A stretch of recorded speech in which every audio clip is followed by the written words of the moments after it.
Lucas Mactavish. Alors aujourd'hui, je vais te parler de deux bouquins. Alors le premier, c'est Comment tout peut s'effondrer de Pablo Servigne et Raphaël Stevens. Et le deuxième, c'est la même chose en fait, mais expliqué à nos grands-parents. Alors, je n'ai pas les bouquins là, je les ai lus il y a très longtemps et mes souvenirs sont lointains. Donc ne prends pas ma vidéo comme une critique absolue, enfin génialissime et compagnie. Tu vas croiser avec d'autres, c'est important. Tu vas croiser avec d'autres. Si je te donne envie de lire le livre, tant mieux. Mais voilà, je risque d'oublier des trucs. Bon, en gros, pour moi, comment tout peut s'effondrer. Alors déjà, il y a un problème avec le titre parce que effondrement, ça fait peur à tout le monde. C'est un mot qui est un peu trop fort pour ce qu'il y a réellement dans le bouquin. Le bouquin, c'est vraiment une enquête scientifique de notre société, de nos systèmes de communication, notre système médical, le climat, tout, les ressources fossiles, tout. Donc c'est vraiment, il faut prendre ça comme une enquête scientifique très bien écrite, sous forme de petits romans, mais bien fait, vraiment bien fait, avec toutes les références scientifiques et bibliographiques à la fin. Donc c'est vraiment un truc très sérieux. Et je pense que pour quelqu'un qui est un peu, comment je pourrais dire ça sans être condescendant et sans faire le gros con, pour quelqu'un de pas éveillé. Alors attention, parce que éveillé, ça fait genre sectaire, genre il y a moi, nous, et il y a les autres, il y a les machins, tu sais, ça fait un peu le mec complotiste, tu vois, ouais, les autres ils savent pas, moi je sais. Bon bref, pour des gens qui sont non éveillés, c'est-à-dire des gens, t'en connais, des gens comme ça, putain je vais faire le gros con, mais du TPMP, Là, je vais me faire défoncer.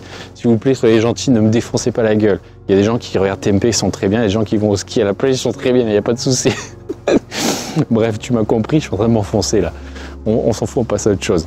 Mais pour des gens qui n'auraient pas conscience un peu des enjeux des prochaines dizaines d'années, là, il y a le climat, il y a la raréfaction des ressources fossiles, il y a tous les problèmes géopolitiques, les problèmes d'approvisionnement, toutes ces menaces, entre guillemets, elles sont évoquées dans le bouquin. Et pour quelqu'un qui n'aurait pas conscience de ça, qui se serait jamais posé la question et à qui tu aurais envie de faire découvrir ça, je pense que Comment tout peut s'effondrer, c'est la meilleure porte d'entrée. Aujourd'hui, le livre, il est un peu périmé, désuet, parce que, pour deux choses. La première, c'est que la collapsologie, maintenant, ça fait plus bonne presse. Ça fait un peu, on l'a rangé un peu dans la théorie du complot, premier truc. Et deuxième truc, parce que on a vu qu'après le Covid, en fait, les systèmes, ils ont tenu bon, mine de rien. Donc, il y a un volet dans le livre Comment tout peut s'effondrer sur la fragilité des chaînes d'approvisionnement et notamment dans le médical. Et si les gens arrêtent de travailler, faire tourner le système, tout s'effondre, quoi. Donc, il y avait cette notion-là dans le livre. Et en fait, le Covid a donné tort à ce bouquin. Le système a quand même bien tenu, même économiquement parlant.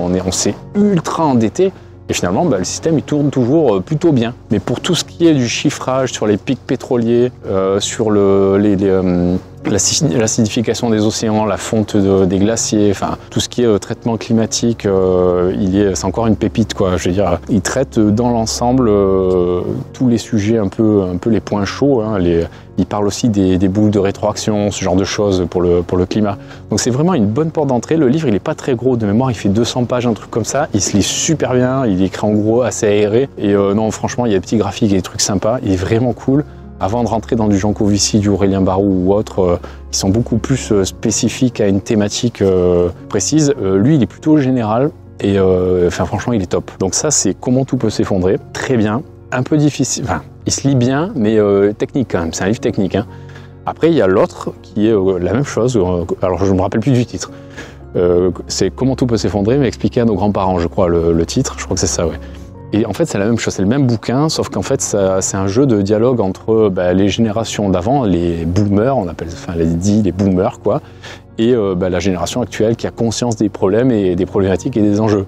Et du coup, c'est un peu marrant, c'est un peu un punching ball entre les deux, entre les jeunes qui blâment les vieux d'avoir détruit la planète, d'avoir laissé, on est dans un monde de surconsommation, l'opulence, on a perdu la boussole, on est un peu dans la crise d'adolescence de l'humanité et on doit se réveiller maintenant. Nous, on est des générations où ça y est, stop, il faut arrêter les conneries là maintenant, il faut se réveiller. Et en fait, du coup, ce livre, il aborde les mêmes thématiques, les mêmes questions, mais de façon un peu plus, pas simpliste, mais plus simple et plus imagée, plus rigolote, quoi. C'est un peu moins lourd. Donc quelqu'un qui aurait un peu plus de mal à lire un livre technique, à se bouffer, parce qu'il y a beaucoup de chiffres. Hein. Dans Comment tout peut s'effondrer, il y a énormément de chiffres. Donc si tu le lis, le bouquin, je t'invite à prendre des pauses. De temps en temps, tu prends des pauses de quelques jours et tu en parles autour de toi. Tu en parles pour enregistrer les chiffres, pour les les processer, les évacuer, tu vois. Et comme ça va le faire, quoi. Et tu vas retenir beaucoup plus de choses. Il est très dense, hein, sur 2-3 pages, tu te bouffes beaucoup de choses. C'est génial, moi j'adore, hein. Mais voilà, plus technique. L'autre, par contre, est beaucoup plus accessible, beaucoup plus tout public. Donc voilà, donc, les deux se valent. Si tu veux plus de détails, de précision, il faut prendre comment tout peut s'effondrer. Sinon, il faut aller vers l'autre qui est sympa. L'autre, tu peux l'ouvrir à une génération, à tes parents, tes grands-parents, tu vois, de mes grands-parents, tes grands-parents, qui sont un peu plus vieux et qui ont plus de résistance sur ces questions-là, quoi. Mais sinon, génial, c'est vraiment pépite. Je trouve que c'est, moi, c'est comment tout peut s'effondrer qui m'a fait vraiment un peu, qui m'a ouvert l'esprit sur, attends, mais non, c'est quoi ce bordel? Effectivement, le modèle, le système de valeurs, de croyances qu'on m'a vendu depuis que je suis gamin, trouve ton CDI, gagne de l'argent, c'est le plus important, fais ton crédit sur 25 ans, il faut que tu aies de plus en plus d'argent, c'est l'argent qui compte, on s'en fout du métier, de ce que tu fais et compagnie, et puis voilà, il faut partir en vacances, il faut faire ci, il faut faire ça, il faut acheter, il faut faire des crédits, machin, une croissance matérielle constante jusqu'à la fin de ma vie. Et on m'a vendu ça, et comme à beaucoup, et en fait, non, il faut se réveiller de ça, parce que ça va plus être possible, quoi. Là, il y a les Chinois, il y a les Indiens, tout le monde veut faire pareil, sauf qu'on a une planète finie, avec des ressources finies. Alors on peut bien faire du recyclage, on peut bien trouver des alternatives, hein, mais les voitures électriques, c'est pas une alternative. Créer une nouvelle économie avec des bagnoles de 2 tonnes pour trimballer 2 personnes, c'est une hérésie, quoi. C'est une hérésie complète. Et là, on part avec les IA, on va relancer toute la robotique derrière. Bref, voilà. Donc ce livre m'a un peu ouvert les yeux et je t'invite à le lire, il est vraiment top, super pépite. Allez, ciao.